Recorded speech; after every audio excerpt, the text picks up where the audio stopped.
bonjour, bulavinaka, and welcome to the season finale of the Pacific Way. My name is Patricia Naisara, and I have truly enjoyed doing this with you all. We've had quite a journey this season. Today, we explore why seaweed farming is helping communities across the Pacific as one of the few industries that is culturally and technologically appropriate and able to provide marine-based livelihood benefits to men and women in remote coastal communities.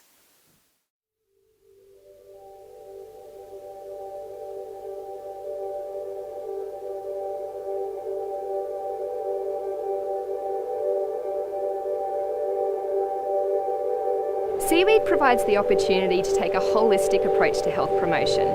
It enables us to look at the entire food system, and women can potentially play a role at each step along this process. Successfully and sustainably growing sea grapes is excellent for building nutritional and social capacity. For those people who are unemployed, seaweed farming is one of the main sources of income for them. The future of the seaweed in Kiribati, we will really want to look into other useful products outcome from the seaweed, so that we can develop our own local market for the seaweed rather than depending on the export market of the dried seaweed. In Samoa, I believe we can go back and reintroduce the limua out to the young generation or to the children, and give them the opportunity that this is one of the delicacy that they have to like and taste. This is an alternative source of protein that we can utilize it in the future for our people.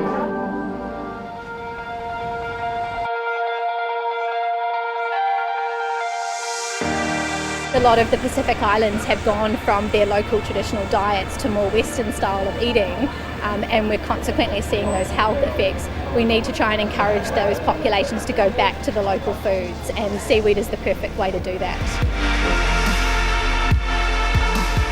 We're here today in beautiful Kiribati, where we're running a training workshop for women on how to utilise seaweed. We've taken some women from Samoa, and they're training the local women in Kiribati here on ways in which to clean seaweed and package seaweed so that it's ready for sale. Talafalava Maui. My name is Simona Talalele, and I'm from Samoa, and we are here in capital city of Kiribati to teach the local women how to collect the sea grape. We've just been down to the intertidal to see the sea grapes in their natural habitat. Some of the women are very familiar with them. They've been familiar eating them as children, and one lady even said that she remembers her mother using it to attend to bleeding gum. So there's real history and cultural connection to this seaweed. I see this morning the ladies, they're very happy for eating seaweed because some their first time. Sea grapes is very abundant in Kiribati, and it's very easy to get it. And you just go out on the reef and collect them and come back and prepare it for your family. If we have no husband, we can go only ourselves, women. We can collect that seaweed for us to eat.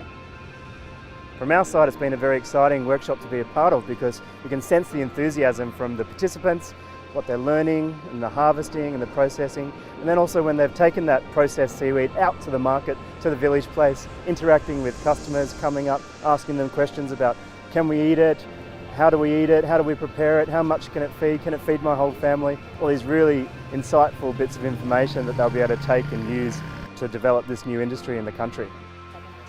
We have taken some sea grapes which has been prepared by workshop participant, and we trialed it out to general public to see what is their response, and to my amazement all the parcels which were prepared have been sold, and that only indicates that there's a lot of interest, and it just needs to be harnessed.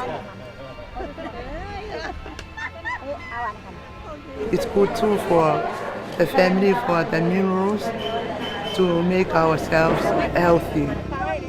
Kiribati is country that's not actually relying on vegetables every day. Sea grape, it can play an important role as a vegetable to our meal. Mary, my name is Karipanang Tamara. I'm the Principal Fisheries Officer looking after the aquaculture unit in Kiribati. And one of the priority of aquaculture is seaweed farming. And we are right here now, around about 200 meters away from the shore, close to the seaweed farming just right at the back. The technology is very simple and can be easily adopted by the local community.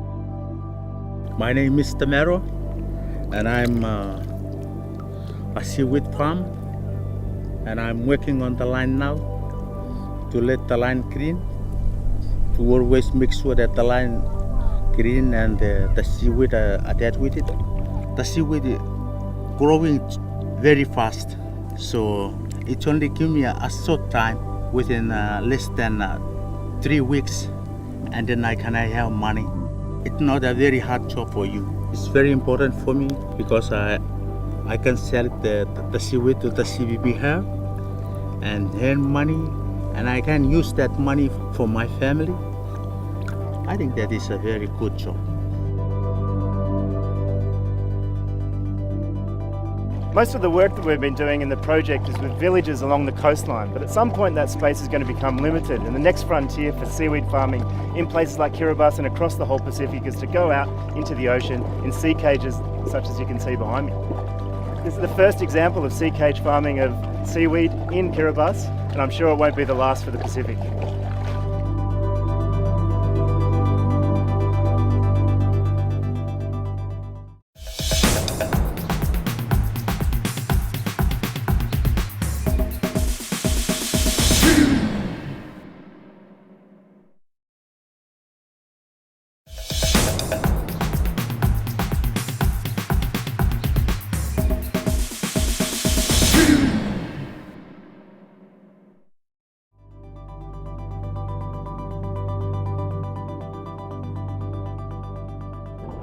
From the University of the Sunshine Coast Seaweed Lab, and I'm here in Samoa at Asonga Village. We've been working here with the ACR project on seaweed diversification, looking for this seaweed, Kulepa. Over the past 4 years, I've been working with government departments in Samoa, Fiji and Kiribati, principally the Ministry of Fisheries and Agriculture. One of the major outcomes of the project has been the identification of Kulepa across the 3 countries that we've worked in. I've been training the fisheries staff, and working together with them we've trained the local communities to harvest or grow these seaweed so that they can consume them locally. The Samoans use the limu fuafua. They eat it raw. They'll just harvest, wrap them and then expose them for sale. But mostly Samoans, they eat it raw. With the halimina or the limua'au is a red seaweed. We cook them in coconut cream.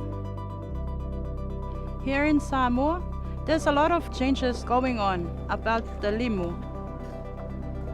There are communities that were not known for limu habitats. Now they have found sea grape in the marine environments. Just take, for example, this village where we are now. Before, there was no limu fuafua in the village, apart from the limua'au. And after the inception of the project, now we have seen sea grape growing naturally. I believe in going back to traditional and cultural food because of the cost of living that we are faced now. And also, we are looking at diversifying in terms of income generation and the livelihood of our people. With the young generation, it's always best to give them back, you know, the significance of culture and traditional food of Samoa.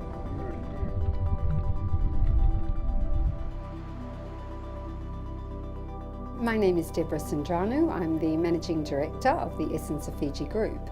I've been living in Fiji for 20 years, and our company focuses on giving back to the women, empowering women, creating employment and sustainability. Nama is a seaweed that comes from the Yasawa group of islands. The minerals are excellent for hydrating the skin cells, plumping the cells.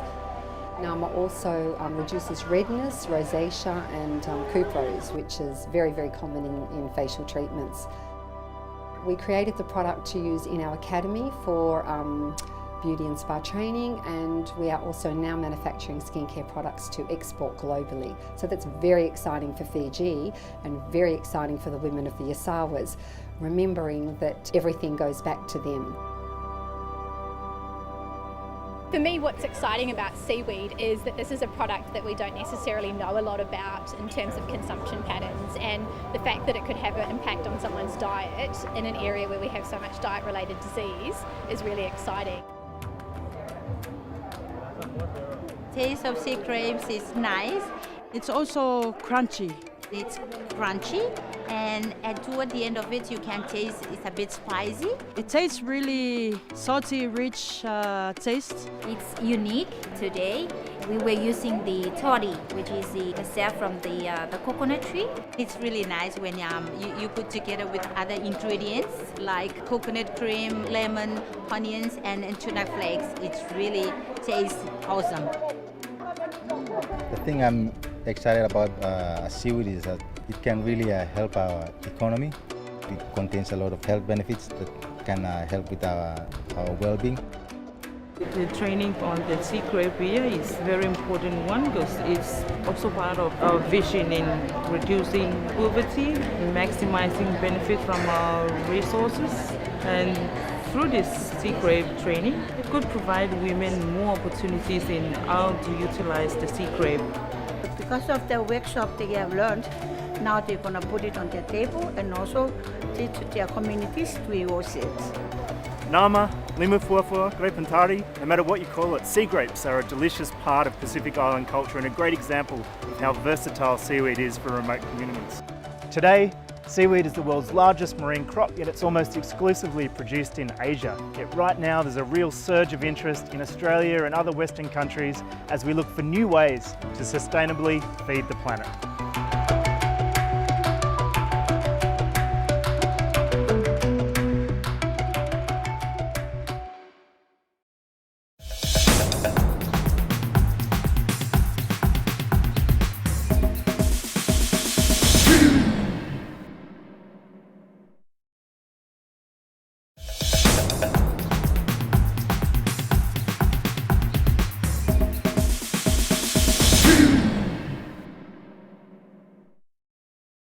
Welcome back, and that's all we have for you this season of the Pacific Way. As I mentioned, it has been very challenging times for all of us. But as the stories we shared shows, we as Pacific people will persevere. Join us on the journey through the Pacific Way Facebook page and the Pacific Community's YouTube channel. Until next season, from me and the Pacific Way team, tofa soifua, mahalo, and goodbye.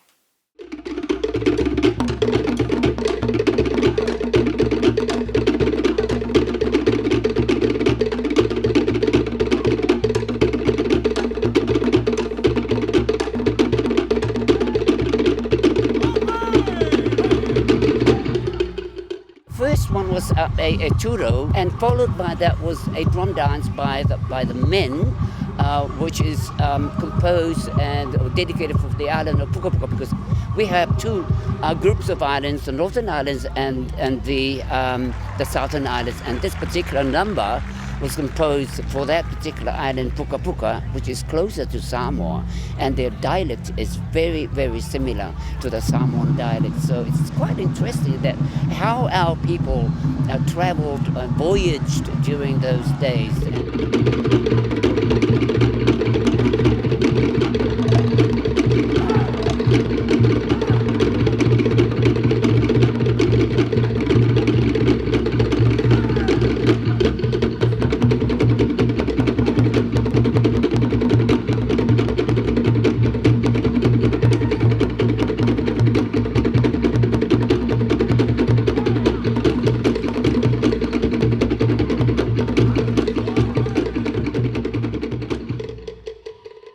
And the other drum dance was the combined drum dance of the men and the ladies called Rangiatea, and it's really composed for one of the smallest villages back home, and it's called Matavera, but its traditional name is Rangiatea, so that number is being composed for that particular village. It's a very small population in that village, and the dance and the actions that have been composed is dedicated to that particular village.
And then comes to the solo dancing by one of the girls.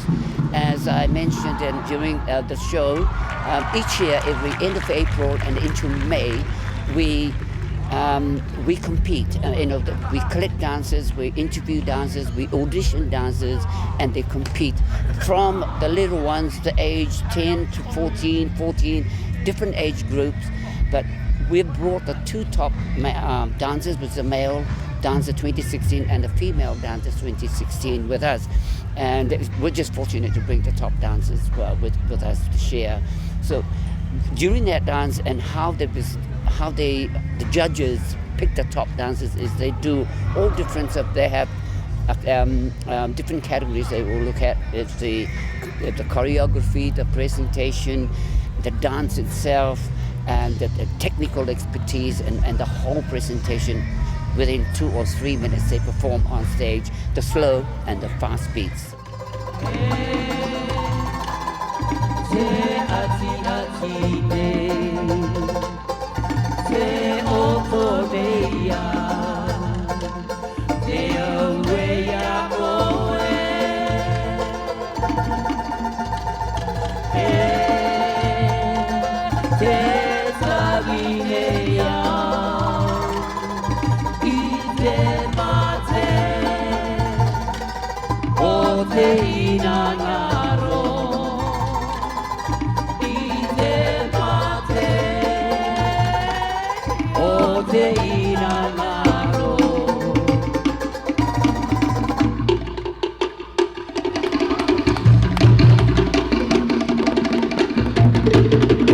Ladies and gentlemen, Johnny Mona is our male top dancer 2016.